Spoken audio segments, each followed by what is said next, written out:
Okay, it's April 2024.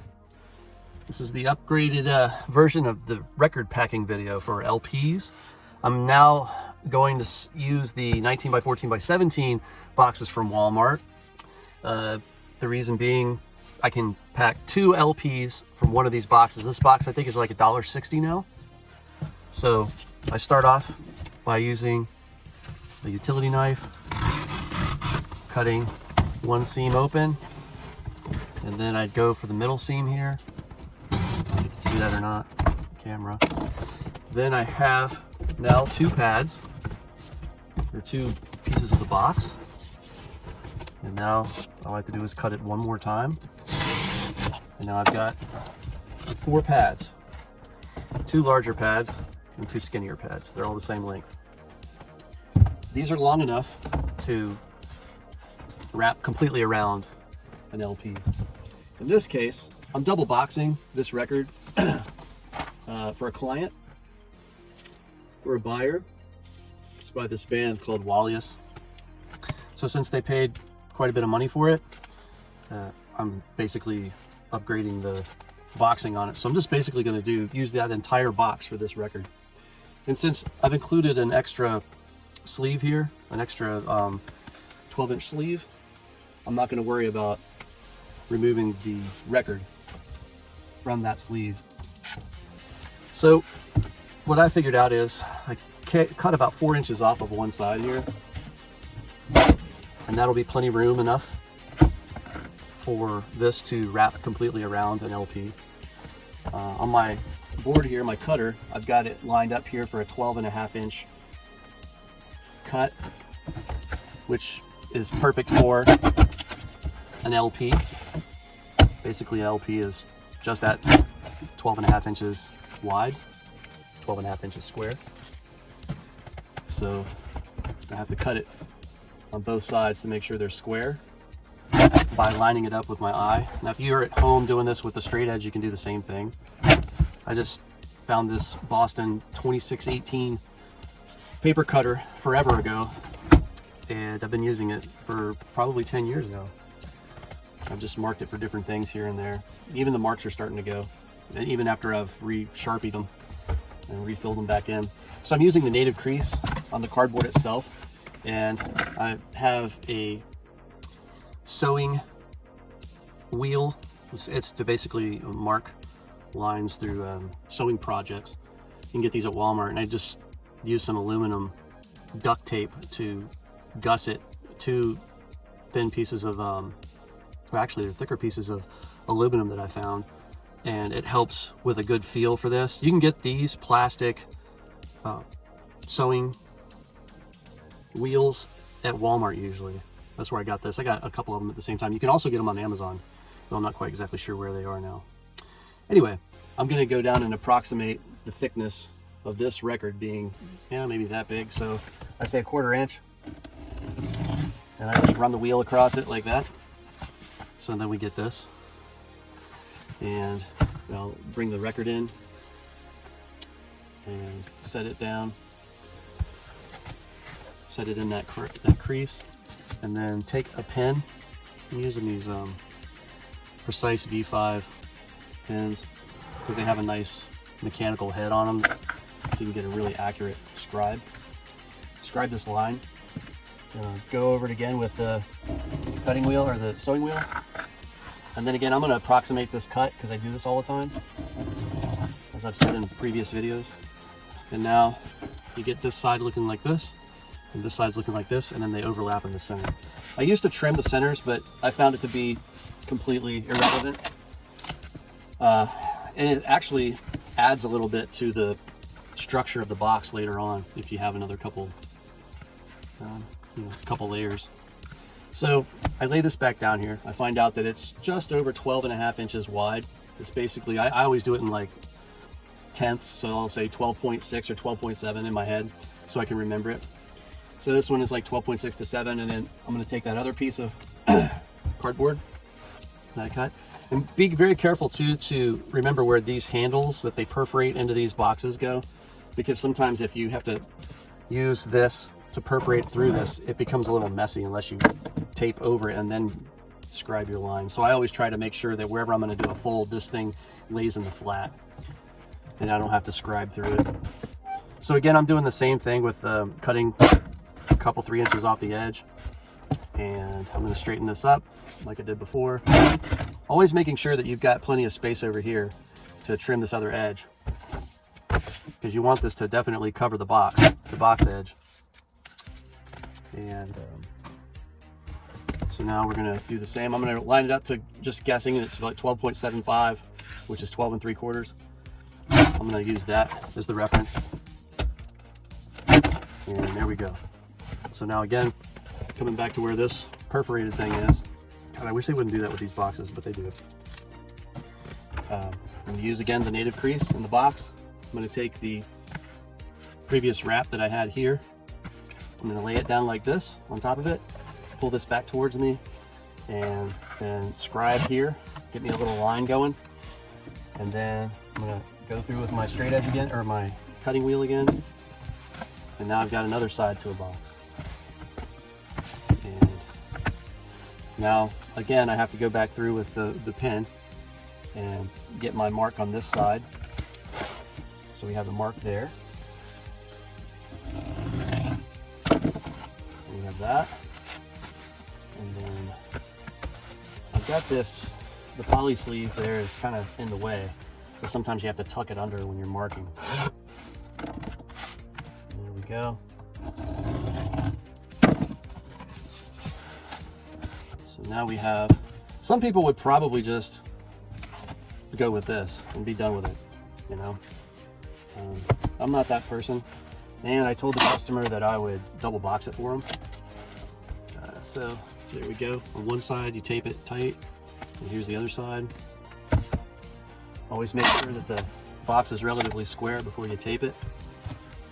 And you can tape the boxes in any way you feel like is comfortable for you. For me, I basically just get them taped just to the point where it'll hold, and then I go ahead and I do the next step with the box. So over here, I've got about 12.9 inches wide. And again, this is the measurement that the width that I'm taking, because these sides are solid. This is the side that needs another wrap across it. So I'm going to cut this next piece at, like I said, 12.9 inches. And now we're moving into the bigger sheets here. So it's a little trickier for me to cut these on my board here, especially since when I built this packing corner here, I didn't know exactly what I was doing all that time ago, and now I would do it a little bit differently. I'd have a little wider cutter. I would have a lot more space back here. And I don't know if you've ever seen the older videos that I've made. I used to have a different setup over here. What I've done is I've bought 2 of these 3-inch wide tape dispensers, and so now I have the tan tape that I always use, and then a clear tape. I get these tapes from Uline. They're this is S444 on their website. It's a tan 2mm thick tape, and I love that stuff.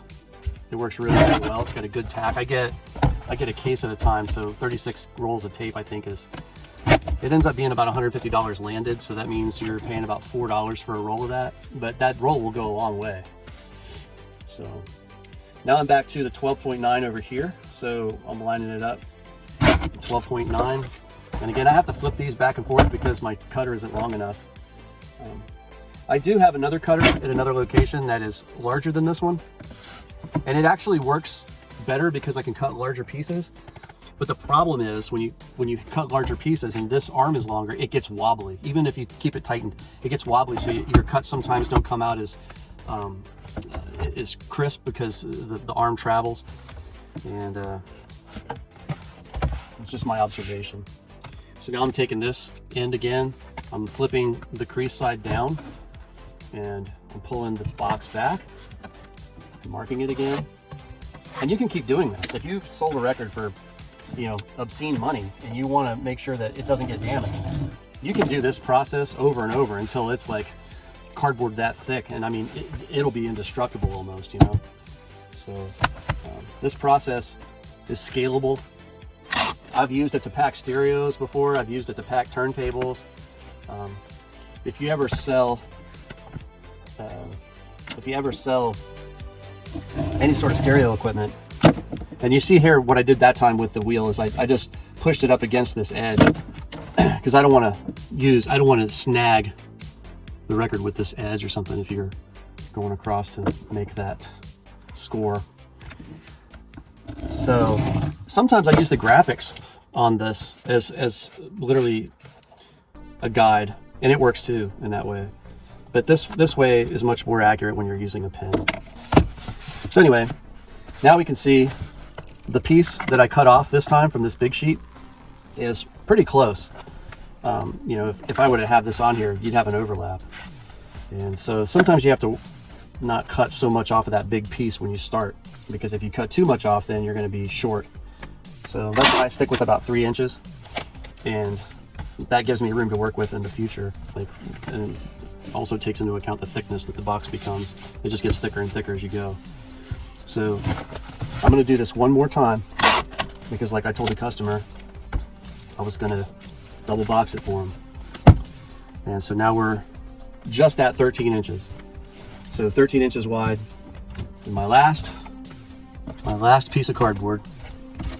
And I'm barely gonna cut anything off the end here this time, because I want to make sure that I have plenty of cardboard to work with at the end. And since this end sometimes it doesn't line up totally straight, I use the production end, which is square, to square up my cut. And once you get this straight cut here, you can kind of press the box down where it's been cut, and then it's fairly square. It might fall out a little bit, but it's pretty true. So this over here, 13 inches again. You know, this seems like a long process, and I think we're at like, I don't know, 15 minutes or something. Usually to pack a record, a normal record, would only take maybe 5 minutes or so, like I do it here, if I were just doing this one box, you know, basically 2 different wraps. But this takes longer, obviously, and I don't mind. It doesn't bother me. I mean, the customer's paying a lot of money for a record. I don't mind helping them out and making sure it's packaged properly, you know? So there we go again. Mark, score. Now we got about an inch thick box. And then the next one, we can just go ahead and push this edge into the box edge. And this is another method you can use. I'll go ahead and use it at the last one here. You can take your utility knife and very gently go through and cut the cardboard. Just the first layer of the cardboard. Don't cut too deep, you'll cut your fingers. And then you can just push it down and it'll score that. So you get a nice cut there in that way. And you can see we're barely overlapping. So all I have to do is just barely nibble it here on the edge. And we should have perfect fit. Yep. So that's how I ship my records, especially one like this, you know, that's worth more money. And now we have this box. This has got 1, 2, 3, 4 layers of cardboard on this side, 4 layers of cardboard on that side, and 2 layers of cardboard on this side, maybe, or 3. I can't remember. Depends on which one you start out with, which way you're bending the cardboard. And then again, I roll it in here and I'll tape the middle across first, tape it down, and then I flip it over.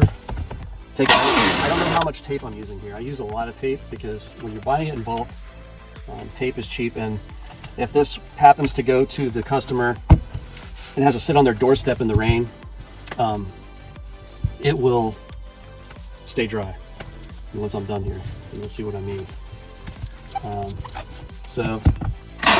And I always like to just finish it off if I've missed and I haven't pulled off enough tape. I just like to, just to make it neat, I like to tape it off like this. So you have an entire sealed edge, and these 2 edges of course are sealed just because they're scored inside, and then this is the last one. So I always like to use this blank side to wrap around, and hopefully I can meet this piece when I pull the tape off. And this again would be where it'd be nice if I had more space to work with back here. The next room I build is going to have a lot better space design in mind. And that only comes with experience. You know, you do this a lot, you figure out what you need and what you don't. So there we go. And I just basically pinch and pull in, and now we have a box. And this box is not going anywhere. And it's only an extra probably like 6 ounces of cardboard, maybe 8 ounces of cardboard. I just use that as I just say it's a pound. It might be a little bit over, but I haven't had the post office overcharge me in a long time. They overcharged me because I went over. This fragile tape that I'm using, I think I got it off of, we got them off of Amazon last time, but they're about 6 inches a piece or so. So I basically use them to go over that crease in the box, and I just pull it all the way around just as a final seal, and then I score it. And then I print my shipping labels, just print them out on a printer. I always make sure I mark what it is bigger than it is here. You don't have to do that, but I do it just because I want to make sure I don't mix anything up. I use pirateship.com for all my shipping now, for eBay and Discogs, and they've never done me wrong. I've shipped with them over 1,000 packages now and had no issues. And I'd say 15% of my stuff goes overseas, maybe 20, and never had an issue. Never had an issue yet. So, and when I did have an address issue one time where I couldn't print a shipping label, they were able to help me. So that was a huge benefit. So yeah, this is it. This is what it looks like, the final product. Solid box, and just the way that I've learned how to do it. Again, this cost me $1.60 plus the tape, and this tape here, and then to print this, you know, maybe a couple dollars to send this record, but it's not going to get damaged in the mail. And if it does, it's not my fault. I mean, I did all I could do to make sure that it was solid and packed with care. So anyway, that's it. That's a 2024 April packaging update for records from the Record Dude here. And I'll be doing some more updates soon.